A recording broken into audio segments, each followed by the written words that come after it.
नमस्कार। कैसे हो आप सब लोग?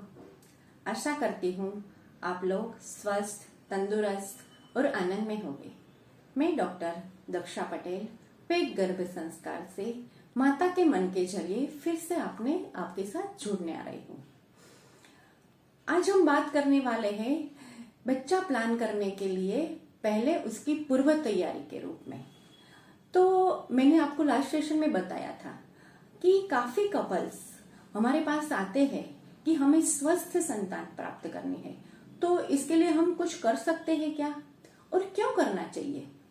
तो पूर्व तैयारी क्यों करनी चाहिए, आपके मन में भी सवाल होगा। तो उसको समझाने के लिए मैं आपको एक सुंदर कहानी सुनाती हूँ। कहानी है काशी के राजा ऋतुध्वज और उसकी पत्नी मदालसा की। काशी के राजा ऋतुध्वज पराक्रमी, शूरवीर और एक सफल राजा थे। उसकी पत्नी मदालसा जो वो भी धार्मिक कार्यों से जुड़ी हुई, धार्मिक विचारों वाली और पवित्र थी। उसको राजकार्य या राजनीति में इतनी रुचि नहीं थी। उसको ज्यादातर समय वो भजन कीर्तन या धार्मिक कार्यों के लिए ही बिताती थी। धीरे धीरे रानी मदालसा ने 3 संतान को जन्म दिया, एक सुबाहु, विक्रांत और शत्रुमर्दन। तीनों संतानों में माता के पवित्र विचारों का प्रभाव बड़ा था और आगे जाके तीनों संतान ने संन्यास ले लिया और धार्मिक कार्यों के लिए अपना राजकार्य या राजपाट, अपनी राजमहल छोड़ दिया। फिर धीरे धीरे ऋतुध्वज को चिंता होने लगी कि मेरे तीनों संतान ने तो संन्यास ले लिया, अभी मेरा इतना बड़ा राजपाट ये कौन संभालेगा, मेरी प्रजा को आगे कौन देखेगा। फिर उसने हिम्मत करके रानी मदालसा को विनंती की कि हे रानी, अब आप मुझे ऐसा वीर योद्धा संतान दो जो हमारे राजकार्य को संभाल सके, हमारे राजपाट को संभाल सके और सही अगत्य की बात हमारी प्रजा को सुखी करे। तभी रानी मदालसा को भी ये सही लगा और उसने धीरे धीरे राजनीति, राजकार्य में रुचि लेना शुरू किया।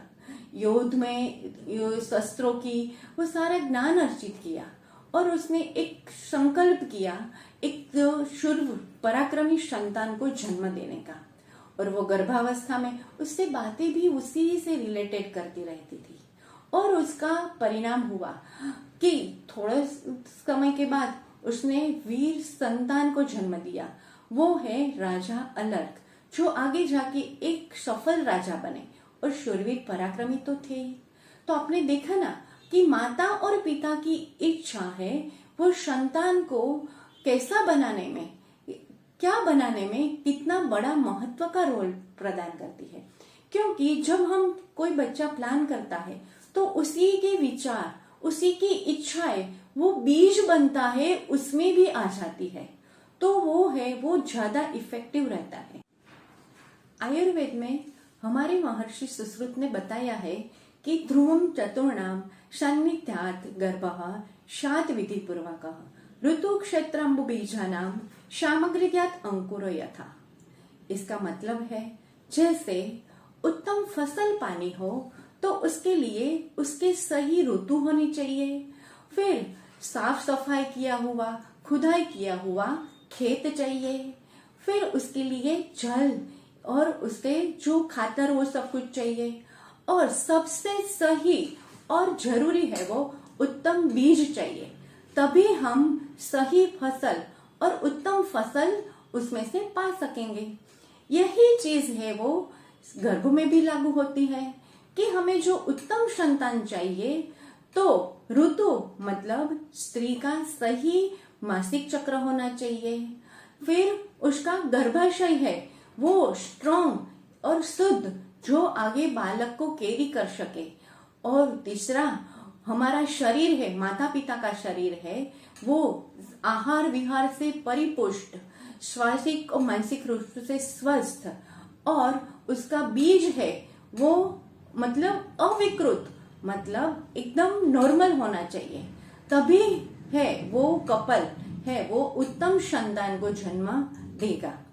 तो आपको अब पता तो चल गया है कि उत्तम संतान के लिए पूर्व तैयारी कितनी महत्व की है और एक सुंदर प्रसंग और एक तुरंत उदाहरण दे रही हूँ आपको भुवनेश्वरी देवी का, उसकी प्रार्थना तपश्चर्या का। वो उसको मतलब स्वामी विवेकानंद का जन्म देने से पहले माता भुवनेश्वरी देवी ने शिव जी की बड़ी पूजा अर्चना और तपश्चर्या की थी, और वो हर वक्त प्रार्थना में कहते रहते थे कि हे शिव जी, मेरी कोख में आपका ही अंश हो, ऐसी मेरी इच्छा है। और उसका परिणाम है हमारे नरेंद्र यानी कि स्वामी विवेकानंद जी। तो जो आप भी उत्तम संतान प्राप्त करना चाहते हैं तो कम से कम 3 मास पूर्व आपको इसके लिए काम करना शुरू कर देना चाहिए। यही मेरी सरल बात थी। आप अपने मन की बात भी हमारे कमेंट सेक्शन में जरूर लिखिए, और इसी तरह हमसे जुड़े रहने के लिए हमारे चैनल को सब्सक्राइब करें। नमस्कार, थैंक यू।